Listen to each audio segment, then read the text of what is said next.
What's going on, Washington Commanders Nation? It's your boy Rio Robinson. It's Tuesday. You know, we got to come on here and rap about whatever took place on Sunday. And for the third time this year, this is a Misery Tuesday podcast with me and Lake Lewis Jr. How you doing this morning, Lake? Hey, I'm all right, man. Just trying to adapt and get ready for a short week and live to fight another day, right? Hell yeah, man. It's short week kicking my ass. I'm under the weather right now. But let's talk about this heartbreaking, nail-biting loss to the Pittsburgh Steelers on Sunday. A game that felt every bit like a playoff matchup between the Pittsburgh Steelers and the Washington Commanders. What were your immediate snapshot reactions when the clock hit zero? That Pittsburgh is a good football team and the Commanders are a good football team. Mm-hmm. And you hit it on the head. It absolutely was a playoff atmosphere at Northwest Stadium on Sunday. And I think it was a game that if you're the Commanders, you walk away from this game thinking, even more so than the Ravens game, even more so than the Tampa game, that this was a winnable football game. And this was a football game that they probably should have won. And there's no silver linings in losing, Rio, but you do have to understand that no Brian Robinson, no Marshawn Lattimore, and clearly you saw on Sunday why they went out and got him. We need not go any further than that. But I think if you're a Commanders fan, you should feel pretty good about this football team and their chances, not just to make the playoffs, but to do something once they get into the playoffs. And I think they proved that on Sunday, even though they lost. Oh, yeah, man. This one stings, man. This one definitely stung a little bit because despite all those players you mentioned that were out, the kicker was out.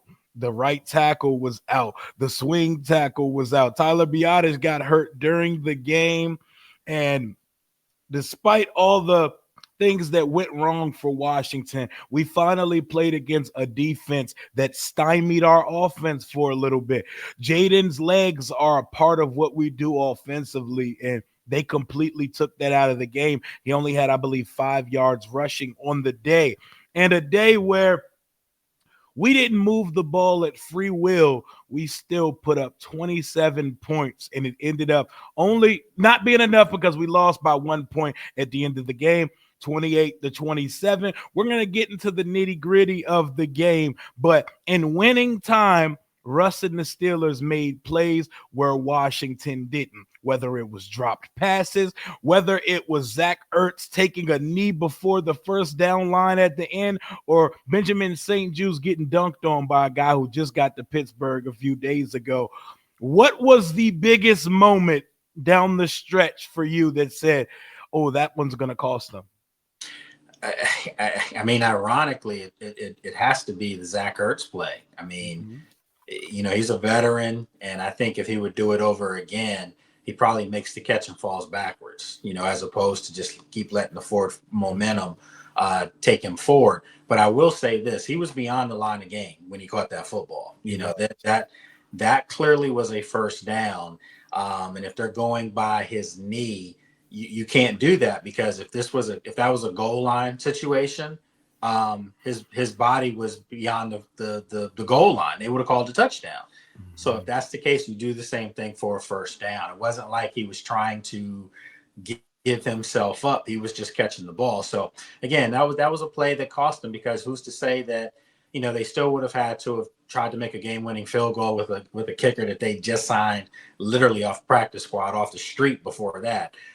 So there was no guarantees there, but it would have felt a lot better to think that they would have had the chance to do it on their own terms, as opposed to the referees decide to fade their football game for them. So many turning points and plays that ended up soiling this one for Washington. And you can't just finger point at one play and say that's why they lost the game. But I'm just saying it was the final drive Washington touched the football. When we keep saying when you have 5, you have a chance.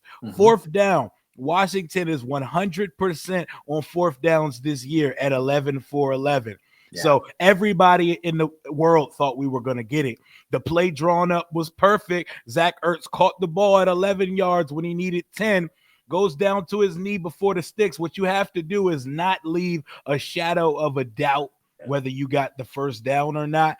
And He left the shadow of a doubt. When you leave the game in the hand of zebras wearing Foot Locker shirts, that's what ends up happening to you. You have to take care of business. Jaden put the ball there. He didn't do it. And this has been an issue. Going back to the Ravens game, there have been at least 4 or 5 times this year where Zach Ertz caught a pass and you say, how didn't he score? How did he get to the sticks? I don't. Is there something we do not know, Lake? Because he catches the ball and he gets down immediately. Yeah, Zach isn't. He's a good one, man. He's a really good tight end.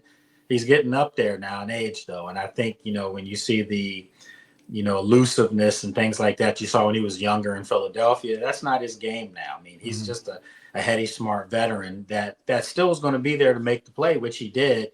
But as far as catch after, that's just not his game now. He catches and goes down. And I think for that play in particular, I mean, it was a bang bang play. I mean, I can see how the referees didn't give him the first down, ironically. Mm-hmm. But I truly believe that when he caught the ball, he had already established that he was, over 10 yards.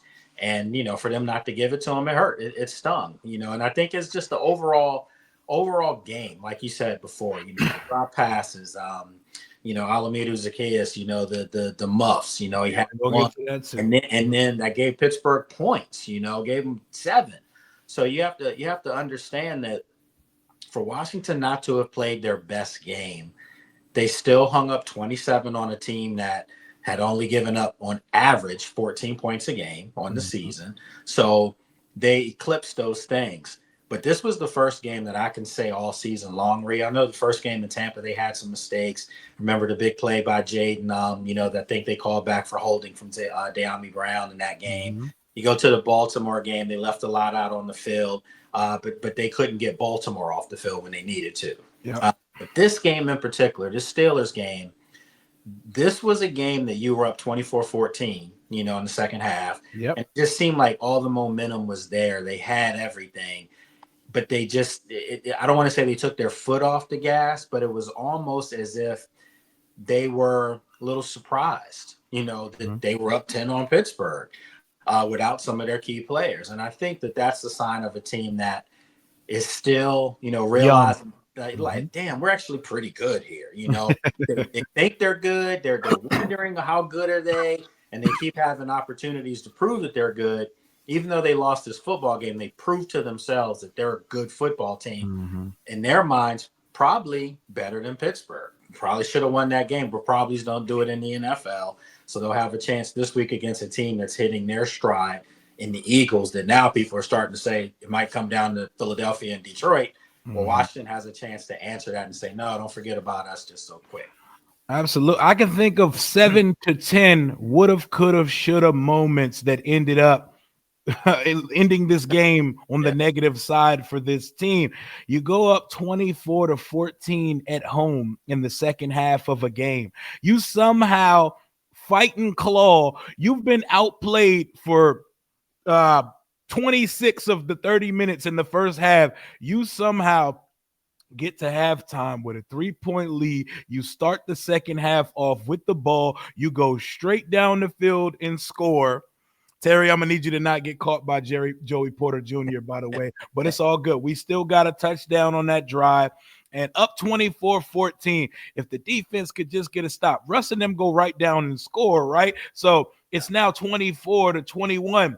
But somewhere in the mix of that moment in the fourth quarter ending, Washington forced 2 turnovers. They've got an interception from Jeremy Chin, which could have been like a punt, and they forced a turnover on our own 1-yard line. So that's nowhere an offense wants to be. Then when we got the ball backed up against our own end zone, Jaden Daniels, I love you, my guy, and misses do happen. He missed Luke McCaffrey on a deep crosser that probably wouldn't have scored because our receivers are allergic to converting big plays into touchdown. He probably would have got stopped at the 1 like the other 8 times it's happened this year. But that's a big play that could end up putting the game away because we're up 6 points at the time. It could have gave us a 9-point lead up to a 13 or 14-point lead. But the refs missed a very blatant hold. Trent Scott on TJ Watt, and Jaden put it right outside the arms of Luke. It's also not a guarantee that Luke catches it because Luke dropped a pass. Noah Brown dropped a couple passes. Zach Ertz dropped a couple passes. We had Diami dropped a touchdown. We had 6 drops on Sunday.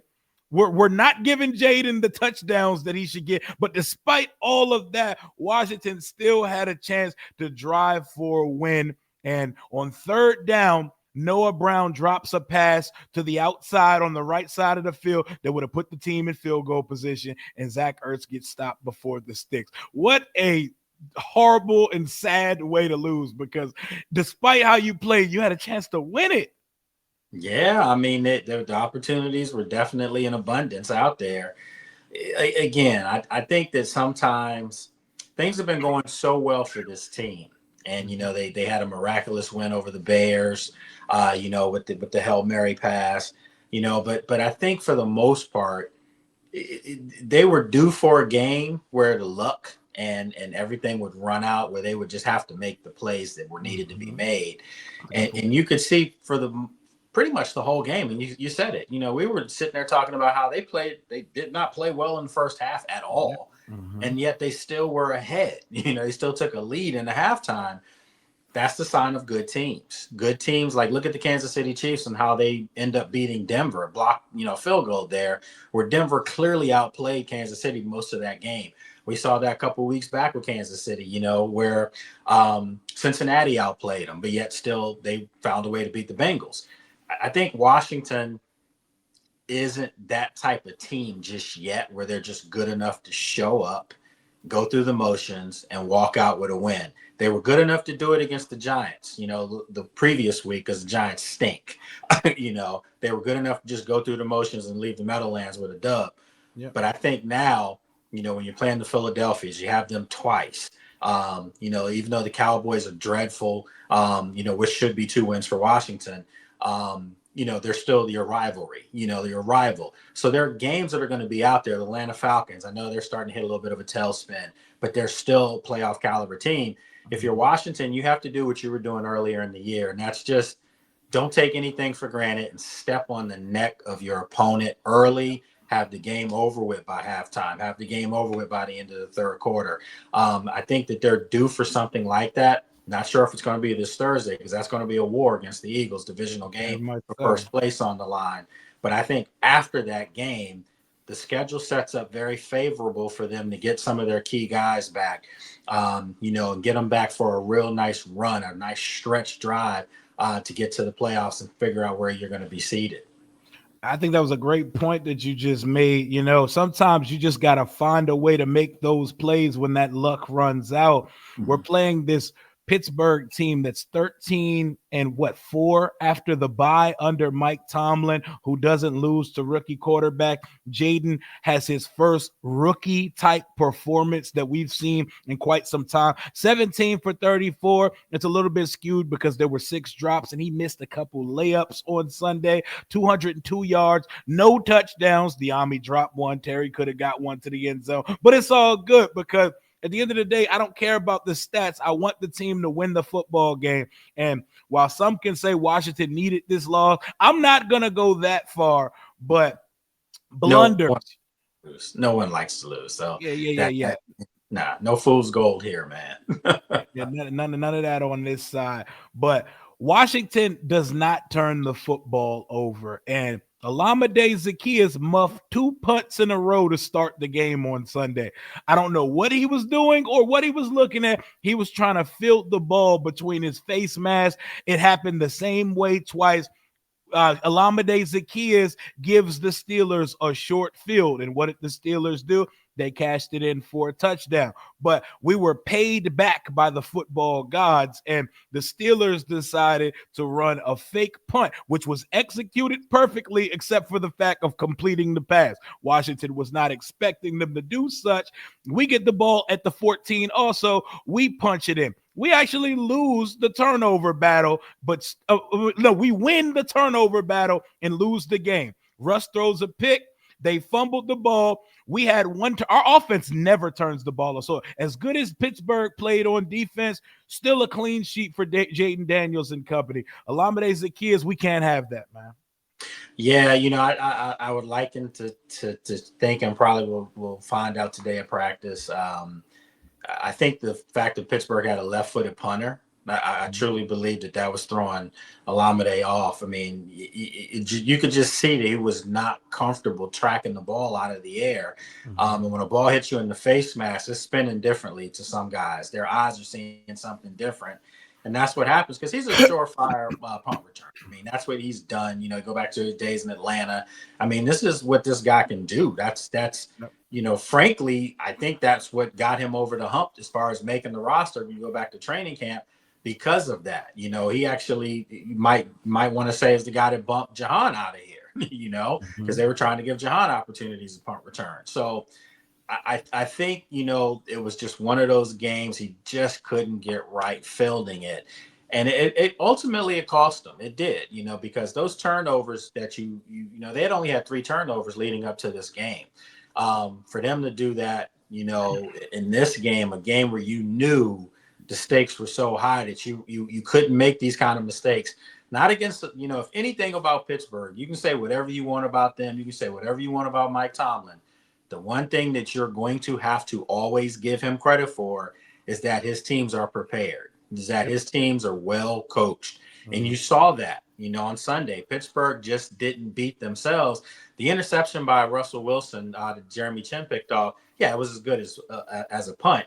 But to put that in perspective, that was the first interception, and if I'm not mistaken, for Russell Wilson at like 179, attempts. So he doesn't turn the ball over either. So you knew that this game was going to come down to it. And although Washington did win the turnover battle, it was where those turnovers happen. You get a turnover at the 1 yard line where you still got 99 to go. Now you get another one, that you pick off on like a 60-yard pass down the field. That's as good as a punt, because there was although he did return it, they called something and brought it back. That's another play that people don't remember. On that interception, you can make an argument. Was he really touched? Was he really down once he caught it? Yeah, it looked like he may have got his fingernail, may have touched it. Exactly. So that's one of those calls again, bang, bang plays. If they don't call that, Washington has the ball inside their 20 because they ran it all the way back. So it's just little things like that, Rio, to cost this team on Sunday. And yeah, when you start talking about playoff seedings and things like that, it's a lot of teams in the NFC that are starting to play better that, you just, whenever you have an opportunity to put a team away, regardless if it's a Pittsburgh or if it's a Giants, you have to put them away. You have to secure the victory. You do, man. I'm looking at our offensive performance on Sunday from the Steelers' point of view. I get exactly what you're doing. I understand exactly. Take everybody, but like we're gonna live with Terry McLaurin getting his catches and getting his yards, and we're gonna live with Jaden making some throws. We're gonna make him make some big boy throws, and we're gonna stop everything else. I'm looking at the run game. Austin Eckler had 2 touchdowns in the red zone or right on goal-to-go situation, but he's under 3.5 yards a carry. Jeremy McNichols, 4 carries for 7 yards. Jaden Daniels, 3 carries for 5 yards. C-Rod, 2 for 4. There's 3 rushing touchdowns to add in that mix, but there's not even 100 rushing yards to show for it. That's 60 yards rushing for a team that can run for 200 on anybody in the league. And then you look at the passing game. McLaurin went crazy, 5 for 113. I don't care if you put Jackson or Porter on him, he was getting busy, but nothing else to see after that. Noah Brown, 3 for 33. Zach Ertz, 4 for 30 with drops. Noah Brown with drops. Luke McCaffrey, 1 for 23. Big miss from Jaden. Alameda Zaccheaus, 1 for 8.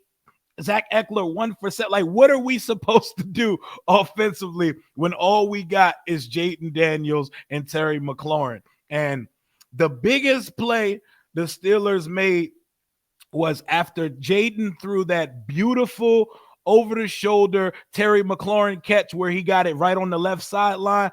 They got a Casey Hayward sack. Well, not Casey Hayward. What do it? Cam Hayward sack in the middle of the field. that shut our drive down. We looked like we were going to score on that drive. That we had all the momentum. They took all the air out of the building with that one. It's the little things like Yeah, I mean, and Pittsburgh's going to come after you. TJ Watt was as advertised. I mean, that guy is he plays with a different motor. He was constantly coming and he was constantly held. I mean, I'll just call it like it is. I I mean, mean, you got a third string tackle. What else he's supposed to do, man? exactly. I mean, he was held. So, for everyone saying the referees, oh my God, they cost us the game. I mean, look, they could have called holding on Trent Scott all day. And Trent Scott did a good job, relatively speaking. But you're talking about a generational defensive end, and TJ Watt. Cam Hayward. Yeah. I mean, and that play that he calls, it really disrupted everything. And you can make an argument, Rio, from that point on in the game, Washington couldn't do anything. They just weren't able to string anything together. And again, these are the type of games you'll look back on and say, man, we should have had that one. Should have had that one. Should have secured that. Should have been 5-0 at home. But they're not. So now the question is, how do you rebound in 4 days against a divisional rival who right now feels really good about where they are? Yep. Feeling like, oh, nobody's talking about us against Detroit, but now we might be there. And that's the question people are asking. So if you're Washington, you have a chance to shock the world yet again, and you have a chance to answer your own demons. Like, how good are we really? Where's our signature win? Because I do think, Rio, I do think that that's what they're searching for right now. They're searching for a signature win. They've had some good wins. They've had some wins over, right now, if you ask me what their signature win is, you might have to go and say the Cardinals, believe it or not, because they're winning. But if you can go into Philly, primetime football on a Thursday night and beat them, now no one's thinking about the Pittsburgh game or the Ravens game or the Buccaneers game. They're thinking, damn, this is real here. And that's what they have to do. Oh man, 8-2 was just so close. It was within our reach, so it hurt me, man. So it took me a couple days, despite the fact that I'm under the weather right now. But there was one more play. I think it was Jay Gruden, our former coach, that pulled it out. See, upon watching this game live, I'd be so entrenched, and I'm like damn near on the verge of a panic attack that I don't fully grasp what's taking place. On that, a couple plays before the Zach Ertz play and the Noah Brown drop, Washington ran a QB draw.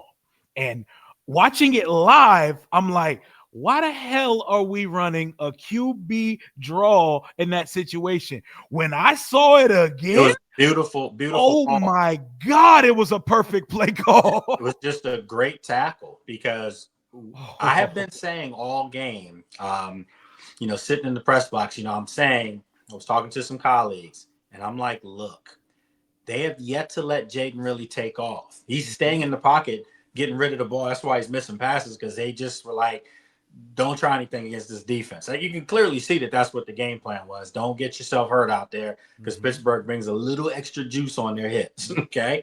But you knew it was a play coming where he was going to be able to make a play with his legs. And that play right there, if he's not tripped up, he's taking that to the house. Or at minimum to the red zone. Into the red zone. It was nothing but wide open sea in front of him. And you had guys downfield that hadn't even turned around, basically. They were still recovering the receivers. That play right there could have been huge. And, so once again, it's also called coaching, because Pittsburgh was all day keeping him in the box. They were like, they're not letting him take off on them. They bought multiple blitzes, multiple looks, multiple schemes. He's probably not going to see a more exotic defense for the rest of the year. You knew that was coming. But yeah, if he gets away from that play, it's something special that was about to happen. And I respect the accountability of Sam Cosmi, because in football, 10 guys can do their job. If one guy misses his assignment, it can blow up a potentially game-breaking play. Sam Cosmi said his film study of Keanu Benton told him he likes to take inside moves on the regular. He went And no. He said no. No, Outside like moves. outside moves on the Yep. regular. Outside moves on the regular. And Sam Cosmi sold for the outside move. Keanu Benton went in and And trips up Jaden. If he doesn't trip up 5, he is going for at least 30 to 35 yards. But he may take that to the crib because everybody else is with a receiver and everybody's blocked up. Cliff Kingsbury, I respect your game because upon watching it live, it looked like a stupid call. When I saw it again, wow, that was the play that set up the game winner. yeah, from the press box, obviously we're behind the quarterback, Mm-hmm. and you could see just how much room was there. It was when I tell you the other three DBs were downfield Mm-hmm. blocking. I mean, being blocked or just covering their guys, their backs were turned. There's no reason for me to believe that Jaden wouldn't have attempted to take that to the house for a touchdown, not 30-yard game, 40-yard game. I'm talking about to the house. But yet we're talking about it on Tuesday. Coulda, woulda, shoulda. It didn't Mm-hmm. happen, and you have to give Benton a lot of credit because he did. He did his film study on Sam Cosmi Sure did. and knew to come underneath. Great defensive play. That might have been the play of the day for Pittsburgh, ironically, on defense. Yep, that is one of those when they do the show NFL Turning Point. That and the Hayward sack are the two plays you come back to because if that guy doesn't make that tackle, we probably win that game on Sunday. But not here for probablys, would have, could have, and should have. I love that play call from Cliff Kingsbury, a play call that I hated from Cliff Kingsbury. And we circled the block and ran it twice on Sunday. We did that screen pass trick play thing with De'Ami Brown, and it was a cataclysmic disaster both times. Yeah, that was the only call of the game that I'm saying, what are you doing? That just it was too cute. You can't get cute against Pittsburgh. They're not the type of team you get cute with. You gotta punch them in the mouth and keep going vertical against them. And with the speed on that defense, you knew they weren't going to get anything to the outsides. Just not. If you look at everything that they had, pretty much happened over the middle of the field. Hell, even Terry's play, to start the third quarter. It's happening in the middle of the field. Zach Ertz, the last play that obviously should have been a first down. Middle of the field. It's the middle of the field. I mean, Noah had a couple catches on the outside, but for the most part, you attack a fast defense, a strong defense that blitzes, you attack them in the middle of the field. So for them to throw that to the outside, to me, the only thing that could have happened on that was, let's just say De'Ami does throw it back to Jaden. You're going to get him blown up. Yeah, you're going to get him killed. Just scrap that play altogether, Cliff. Hey, man, I don't know whether it was 2012 or now. Trying to throw the ball to the quarterback against the Steelers is never the move. Let's shelf that play. Let's throw that shit away and let's go back to the drawing board. That screen, that third time is not the charm here. What was the reaction in the press box when De'Ami dropped that gimme on the goal line before halftime? Man, it was rough. I mean, it was like, here you go in prime time. The lights, the stage is big. You have guys kind of reverting a little bit with the drops, and it just, were they tight around the collar? I don't know, but it was an awful lot of drops. And when he dropped that one in the back of the end zone, again, it was, you have a rookie quarterback, people have to keep remembering, who's finding a way, and he put that ball right in your chest. You have to catch that. And again, that's what you and I have been talking about earlier in the year. That's the difference between number one receivers and star receivers and number two receivers and number three receivers. That's why there's levels to this. And the big players make the big plays when you need them at all times, not every now and then, but all the time. And when he dropped it, the saving grace was that they scored 2 plays later. So it kind of got, you can forget about it, but no, you still remember he dropped that pass where he should have caught it. Yep, he ended up being saved and bailed out by Washington's vaunted rushing attack. So to close the book on the offensive side of the ball before we switch gears into the defense, I want to give a shout out to Bobby Johnson and the Washington Commanders O-line. No starting right tackle Andrew Wiley against the best defensive player in the league. You're starting our right tackle 3. Tyler Biadasz had to come out this game at some point. Cornelius Lucas, your backup tackle, Your swing tackle, he missed the game. And Brandon Coleman, it was a rough outing for a good part of the game. Washington gave up 3 sacks, but they shut out the best defensive player in the league, TJ Watt. They shut out Myles Garrett when he came to town. And last week, versus the best defensive line in the league, the New York Giants, they shut that defensive line down from getting no sack. Shout out to Bobby Johnson and them hog mollies up front.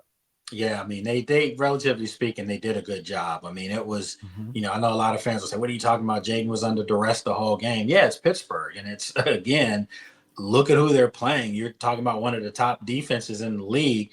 This wasn't a defense that had any holes. I mean, this is a defense that has a great back end, and Joey Porter, Minka Fitzpatrick, Jackson. I mean, you name it, they're there. Their linebacking core is solid, with Highsmith and those guys. I mean, they're solid. And then Patrick Queen, you don't think the Ravens are missing that guy? He was all over the field Sunday. Mm-hmm. And then, of course, the front four. I mean, what can you say? TJ Watt's coming. Cam Hayward's coming. You know that they're going to be able to wreak havoc on opposing offenses. So I think for the most part, for Washington to walk away with 27 points, they did their job. I mean, they did enough to win the football game. And ironically, I thought the defense did enough to win the football game, but they just seemed like that was the first game in a long time, Rio, where you had one facet working and something else wasn't. So there wasn't really complementary football being played. And I think this team is built for that. They're built to play complementary football. But yeah, you have to give Bobby Johnson a lot of credit with what he's done, not just on Sunday, but all year long. He's turned an anemic offensive line, probably one of the laughing stocks of the league over the past few years, into a strength for this Commanders football team, which will pay dividends as they embark on this playoff run. Yep, respect to the Steelers defense. Man, Patrick Queen was on Jaden ass all day. That boy looked like he ran a 4.3 on Sunday. Man, that looked like Ray Lewis out there.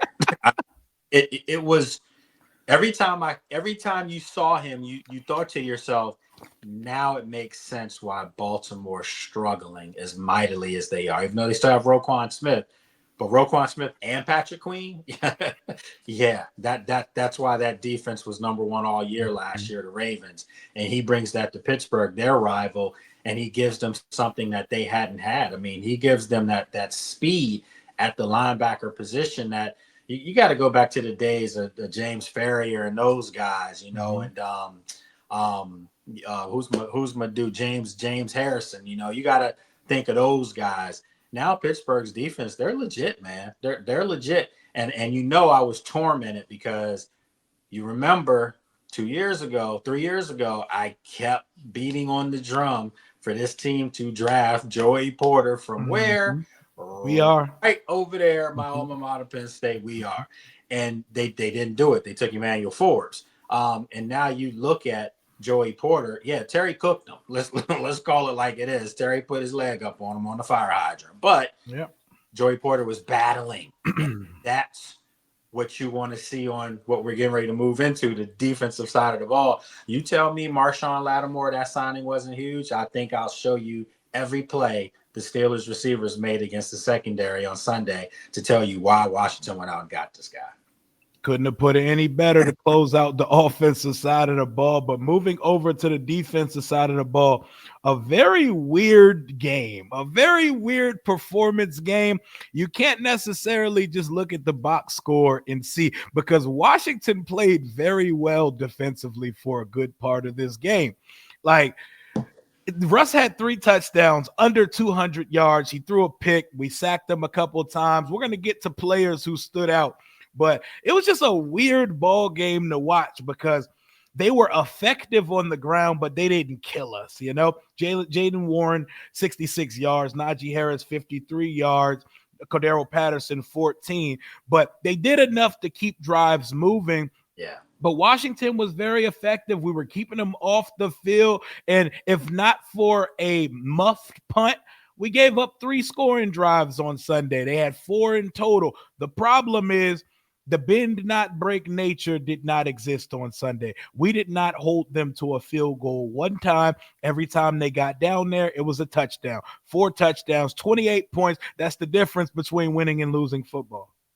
Yeah, and I'm gonna credit this Pittsburgh win, and as far as what they did against Washington's defense, Rio, to Russell Wilson solely. Mhm. I mean, he extended plays with his legs. I mean, he's old, but he still was out there doing Russell Wilson type things. Sure was. He extended plays. He broke a couple sacks, would be sacks, because Mhm. that short stockiness, that strength, it's still there. Guys couldn't bring him down, and the play that he made to Mike Williams towards the end of the game, that was him making a play as a quarterback. That's called a potential Hall of Fame player making a play. And again, it caught Benji looking in the backfield. So with that said, Washington's defense played well enough, I thought, to get the victory. They caused the turnovers. They got the two on the day. The stop drives. One was a surefire touchdown. Pittsburgh is about to walk it in. They get the strip. Jeremy Chin comes up with it. I think it was Mikey Samerstill that made the initial strip on that. And Jeremy Chin recovers it. So that stopped the drive there. But for the most part, it did seem like they were willing to let Pittsburgh move in between the 20s and hope they could stop them in the red zone. And it just didn't happen. There were a couple drives that they should have stopped Pittsburgh. A couple third down conversions as well. Something Washington had been really good about not allowing to happen this year. So I liken that to Russell Wilson, man. He was in a zone on Sunday. You could tell that he was a little extra juice in this game. I think he wanted to show the young pup on the other side, the young bull. I know everybody's talking about you, but if I'm not mistaken, he's the last the last. Well, you can't say last black quarterback to win a Super Bowl because Patrick, contrary to what Mhm. people think, he still is one. you know, but I think Russell I think he wanted to prove a little something, and I think he feels like he's got a really good opportunity to get back to that Super Bowl with this team. And he damn sure made George Pickens and even Mike Williams for one play, but he made George Pickens. George Pickens looks like that guy now because he's got a guy that can get him the ball no matter where he is. Yeah, he's got some screws loose. He's a bit of a crash out, got a little craziness to him. But George Pickens is definitely one of them ones. That body adjustment he made on Noah Igbenogany. See, I'm not mad when you get beat like that because that wasn't even a good throw. The Nah. guy contorted his body backwards and adjusted to a football. I'm not mad at that, but we're going to get to the negative spots of the defense in just a second. I want to put a spotlight on a few players that are balling out of control right now. Jeremy Chin and Dante Fowler. They look like A-plus signings for the Commanders. There have been a few weeks this year where Jeremy Chin has been easily the best player on the field for Washington's defense. Sunday was one of those days. 12 or 13 total tackles, an interception, a fumble recovery, a little bit of everything. He's smacking domes and he's giving good safety help over the top. He's balling. Dante Fowler, 2 sacks on Russell. He had 2 of our 3 sacks on Sunday. He's up to 8.5 sacks this season with 7 games remaining. This is the best sack production we've seen since Ryan Kerrigan was in his heyday here in DC. And he's on pace for 14 sacks, making $3 million a year. Meanwhile, Montez is making $24 million this year in Chicago for a lot less production. I'd say Washington is getting their bang for their buck. And the third player I want to shine a spotlight on is someone nobody's talking about. Sheldon Day.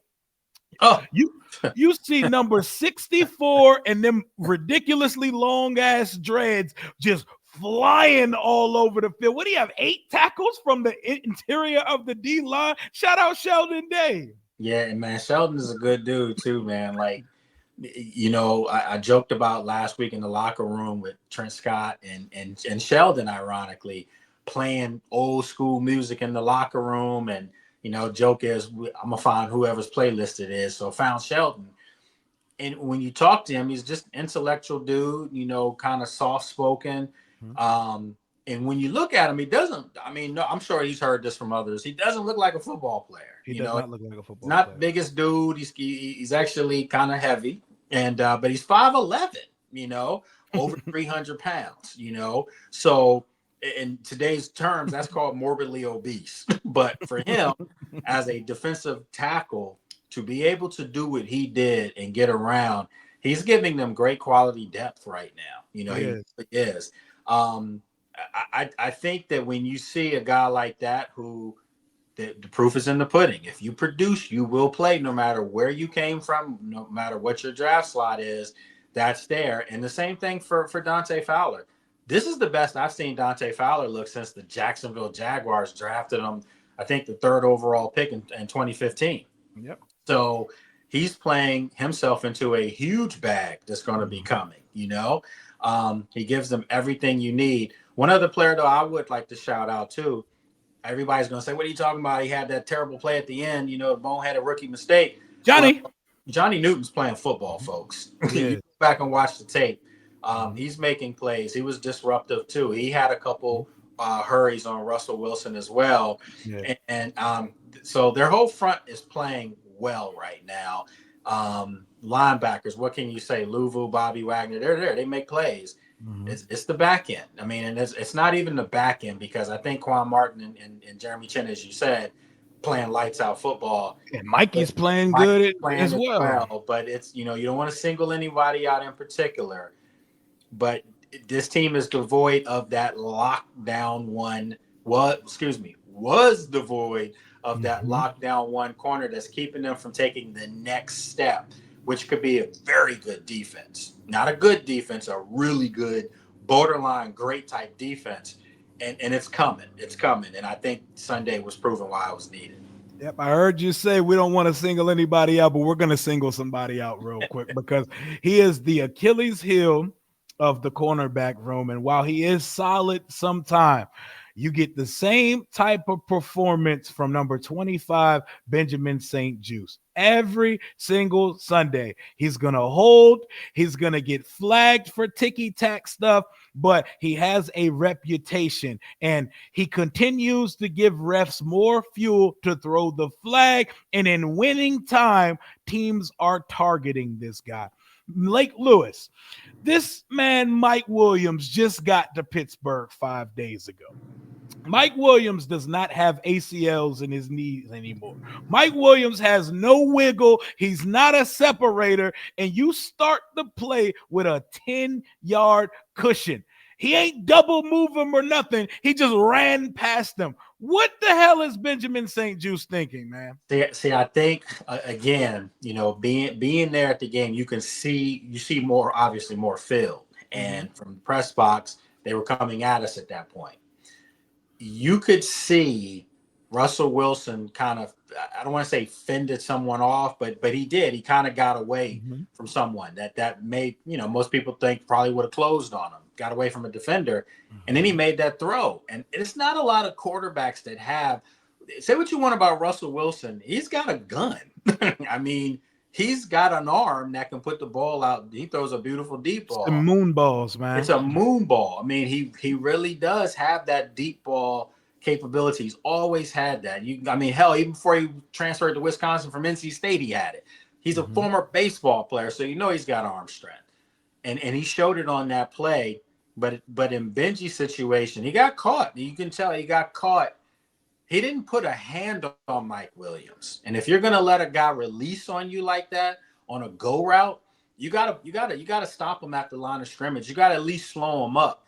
And I think that's the difference between not getting the rust as a defensive lineman, as opposed to a corner staying with this guy, because Benji was beat by like 3 yards. He didn't even have a chance to look back at the ball to track it because he was beat that bad. And again, I've been saying this for years. Benji St. Juice is a good cornerback. He is, guys. He's a good cornerback. But he's been asked to be in Washington a number one cornerback, and that he's not. And I think to be able to go into a role of a nickel guy, of a number two at times, that's where he's better suited. But I'm saying this right now. When Marshawn Lattimore does hit the field, if it's Thursday, we'll see. I'm thinking it's probably going to be next week against Dallas. You think about that, you're going to be able to have Mikey now on the other side. I think he's played well enough to stay on the outside. And I actually think Noah's played okay underneath. So I think that's going to be your look, and Benji's going to be the guy that comes in, and he's still going to get a lot of reps, but he's just not going to be the first guy out on the field when they hack the ball on defense. Here's my issue with that play. He wasn't able to get a jam because he was 10 yards off the ball to start the play. So he's sitting at the sticks. It is 3rd and 9 with the game on the line, Lake. And you got to get up in the even I could live with this if that's George Pickens. I can live with it if that's George Pickens who makes that play. The issue with that play is even if Marshawn Lattimore was on the field, he would have been on George Pickens that play, and St. Juice still would have got dog walked for the touchdown. And how do you get ramped? Like, your best trait is that you're grabby and that you will pass interference, Benjamin St. Juice. At what point do you think, oh, I'm not letting Mike Williams run past? You just tackle him at that point. Take the flag. You cannot get dunked on and burnt by Mike Williams in 2024, Lake. Yeah, I mean, I hear you. I hear you. It's I will say this, for being in the media, it's you want to say these things. That's why I love coming on here, because you'll say them. Exactly. It did cross my mind, like, don't let him just beat you. Tackle him. Tackle him. Up, do something, jump on him, something. He couldn't get to him because he didn't touch him when he released on him. Because he got caught left-footed. Yeah, and again, I think he was peeking in the backfield a little bit. So you had two bad things. You didn't jam your guy. You were 10 yards off. You should have been up at the line of scrimmage in a play like this. And more importantly, not only did you not touch him, but then you got caught peeking at Russ, eluding guys, and then he hit you with the deep pass. It was just bad coverage all the way around. But I'm going to say this too. To keep putting Benji in these positions, I said this on our post game on ABC. Yeah, to keep putting him in these positions over and over and over and over, that's not good either. And I know Joe Witt wants to give the young man confidence and let him know, hey, we can believe in you to do these things. But guys are who they are. There are players that can do certain things, and then there's players that can't. And the ones who can't shouldn't be asked to do it. So this is where you happen to say it's okay. You can digest this one a little better because help is on the way, as opposed to if there was no trade for Marshawn Lattimore or any other corner, you're like, damn, this everyone knows they're going to go at this guy. And if he is your number 2 corner, they're going to still go at him, and Marshawn Lattimore is not going to get any work. But you just, for Benji's sake, the only thing that I want to see a little bit more from Benji is I want to see a little bit more fire. I don't want to see the acceptance of you got beat. I understand he's just the nicest guy, man. He truly is. He's a professional, well-spoken guy, family dude. Everything you want in your football player, if you want to cheer for someone, it's Benji St. Juice, okay? But the production on the field is lagging because he's being asked to be a number 1 corner, and he's just not. There's no way he is. And the worst part about it right now is it looks terrifying to even put him out there as a number 2 cornerback. And that should tell folks everything they need to know about Emmanuel Forbes. If you cannot get on the field in this cornerback room pre-Marshawn Lattimore, then I don't know what to tell you. Does Forbes even play football for us anymore? Man, that's a great question. And I've been saying the same thing. If your number 1 draft pick can't get on the field when you see it, you're asking a guy to do something that's not in his repertoire. I'm talking about Benji now. And now you go back to Forbes, and he can't even get reps. Like, I mean, he played a couple reps, but for the most part, this guy was drafted to be what, Rio? Playmaker. He was drafted, I'm talking about Forbes now. He was drafted to get interceptions because he had, record number interceptions when he was at Mississippi State.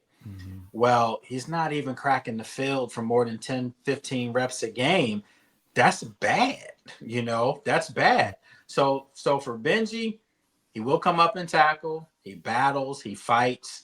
But he's he's being outclassed by some world class receivers that you need a really world class corner to cover, and they have one coming in Marshawn Lattimore. Oh my God, fingers crossed that is sooner. We're going to get to that in just a second. But Joe Witt Jr. called more than a well enough a game plan to win that game on Sunday.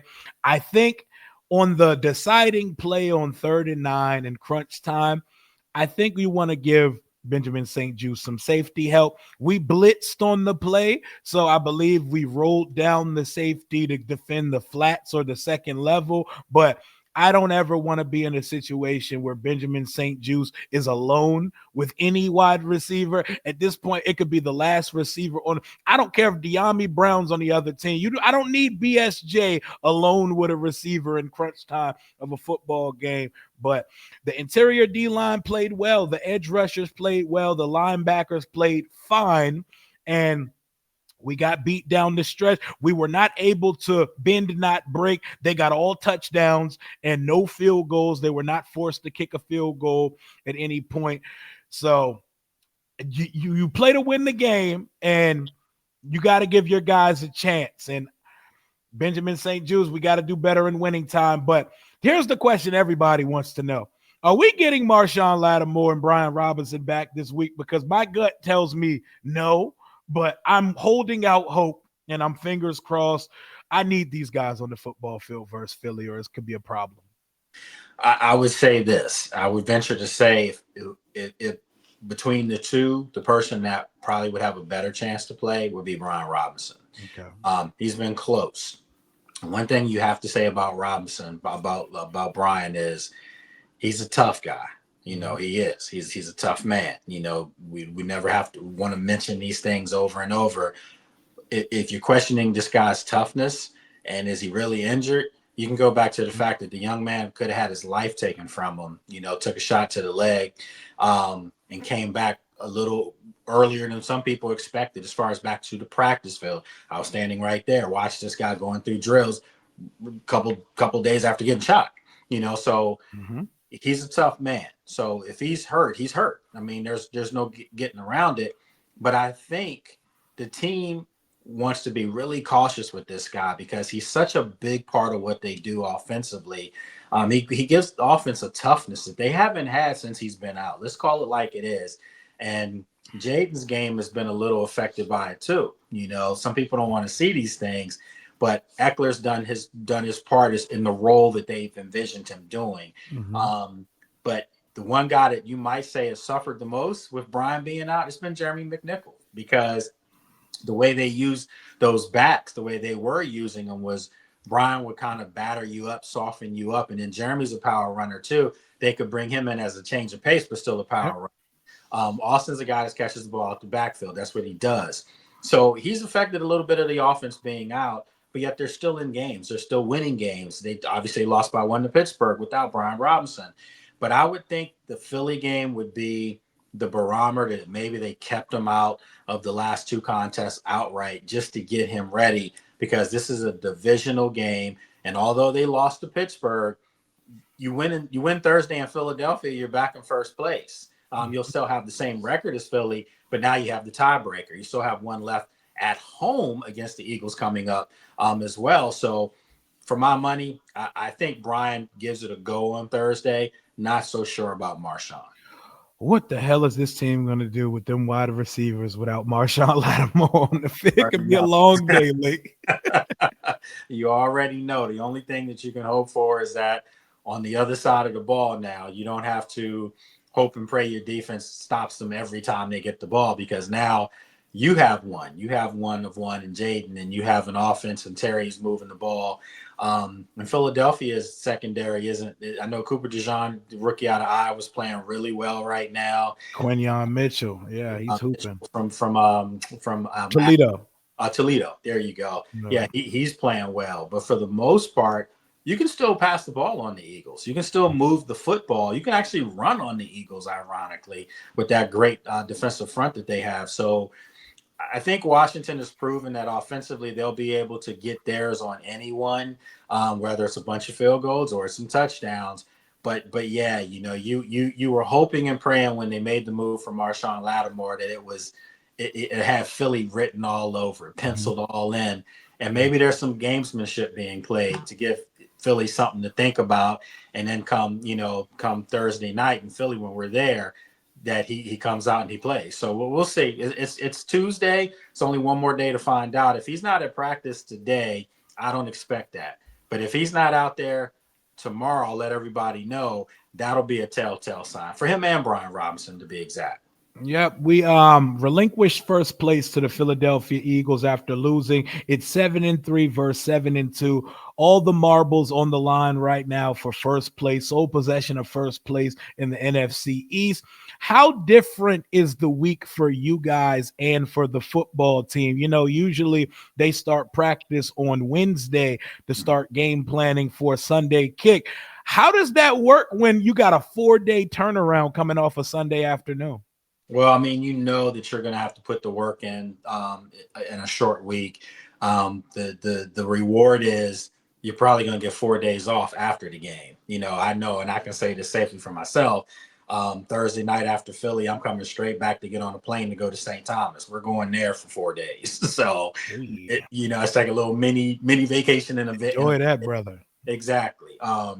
So, I'm not a player, of course, but we kind of still have the same schedules because we have to be there to do the same things that they're doing as far as coverage. Mhm. So what I know is that Mondays they were in watching film or whatever yesterday. Today's practice. We'll be out there at 2:30. Tomorrow there's practice. Which will be more of a walkthrough. But it's still prep as opposed to you having that Saturday, the day off before a game, where it's just travel, whether we're away or you have to go to curfew to be at the team hotel if you're here. Monday off, it's more film coming in, getting rehab. Tuesday, same thing. It's NFL day off Tuesdays. So yeah, if you have a short week, you hate it because your body's still battered, especially, this was a physical game on Sunday, Mhm. so the guys are still hurting. But it's good because when you lose, you get a chance to just move on quickly to your next opponent, which just happens to be a division rival in the Eagles. Oh man, I need Marshawn Lattimore and Brian Robinson. I need us as close to full strength as possible because Philly is a beatable football team. They're on a heater. I know what that roster is capable of, but this is that statement game. You mentioned it earlier on this pod. Washington needs a statement win. They were inches away from pulling that off on Sunday versus the Pittsburgh Steelers. You don't got to give your predictions or anything yet because I'm sure you're going to probably you're going to do a pod tomorrow or today. I'm doing it tomorrow. Now, and I'm glad you mentioned that because remember I mentioned I'm going to try to bring fans on every week, Mhm. one of those. So I'm going to make tomorrow that fan show. So if you do want to come on that show, I need your email. You got to send me that. Um, Got so we're going to bring everybody on. But yeah, I'll be doing it tomorrow. Oh man, how you feeling going into it though? Man, this one's going to be tough, man. I'm going to Mhm. be honest because the Eagles have kind of found their formula right now. They're letting Jayden run the football again.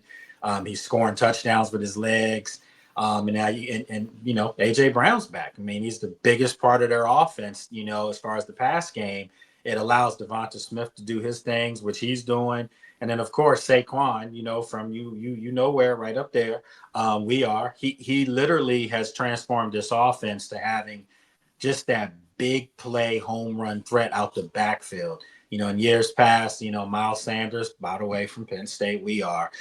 And then, of course, DeAndre Swift before, they were guys that made plays. But Saquon at any given time will take that thing to the house on you. So Washington has their hands full on defense on who they're going to try to neutralize and who's going to get theirs. But somebody out of that trio, and then you have Dallas Goddard, really Pick good. your poison, man. Exactly. You got to pick your poison. Somebody's going to go off Thursday night. There's no getting around it. But you hope it's not Jalen Hurts. If it's not Jalen Hurts, you're going to be in the football game. You can't let him be comfortable making decisions with his legs and also beating you with his arm. Yep. So if you're Joe Witt Jr., you're not able to play Marshawn Lattimore on Thursday. Who's drawing the AJ Brown matchup? Combination of guys. It's a combination of guys, but you might have to put it's interesting you say that because this is a game that I could see, ironically, I could see a lot more of Forbes playing in this game. And I Or say, Smitty, uh, hopefully. yeah, yeah, I'm just saying maybe you put Forbes on AJ, very similar stature, body size. You mean Uh, Smith on Smith, not AJ? oh no, I'm sorry, on Yeah, Devonta yeah. Smith. We don't want Yeah, Forbes on yeah, AJ again. We don't yeah, need to see that again. yeah. No, sorry, you put Forbes on Devonta Smith, exactly, body size. And then you may have Noah and Benji collectively, but to put Mikey on him, that's going to be rough too. Mikey's physical, Mhm. but he's smaller in stature, and AJ is just a big, strong dude, man. Probably the strongest receiver in football. So you're going to probably see a lot of Benji on him, and that's just again one more game of it. Don't say that, late. Don't say that, late. Mikey is a Tasmanian devil. I watched little 5'9", 100 and whatever pound Mikey Sanders still tackle Darnell Washington on Sunday. Bro, that was the scariest looking thing when it happened. I mean, Mikey did put his head down. I'm smart to him. Didn't try to like wrap him up big. He made the tackle. But it was just you talking about a 6'8", 280-pound man. And Mikey went at him like with no regard. My hat's off to the kid because we know Michigan plays that physical brand of football. He played under Harbaugh, got his natty last year. But to see him now in the pros still putting his hat on people and getting better on the outside from a technique standpoint. But no way on AJ Brown. It's not too many corners in football that can cover him. Ironically, one of the guys that does fare well is on the roster, but you're just hoping he plays in Lattimore. Hell yeah, man. Either one or two things is going to happen on Thursday. Washington is getting their signature statement win of the season, or for the first time of the 2024 season under Jaden Daniels and company, we're going to take back-to-back losses. But that is it for your Misery Tuesday Week 10 wrap-up. We are already right in the middle of Week 11, 2 days away from the showdown at Lincoln Financial Stadium. Let folks know where they can find you on our way out. Oh, sure. Appreciate it, man. You can find me on social media at Lake Lewis Jr. on all formats. And then you can find me on YouTube where you can subscribe to my podcast, The Lake Lewis Jr. Show on YouTube. Or you can subscribe to the channel, which is The Lake Lewis Jr. You can also go to sportsjourney.com.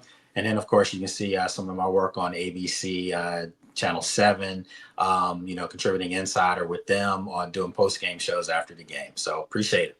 Absolutely. Y'all heard the guy, Lake. Washington Commanders Nation. Let's shake the stench of Sunday's defeat off because we got to bounce back in 2 days.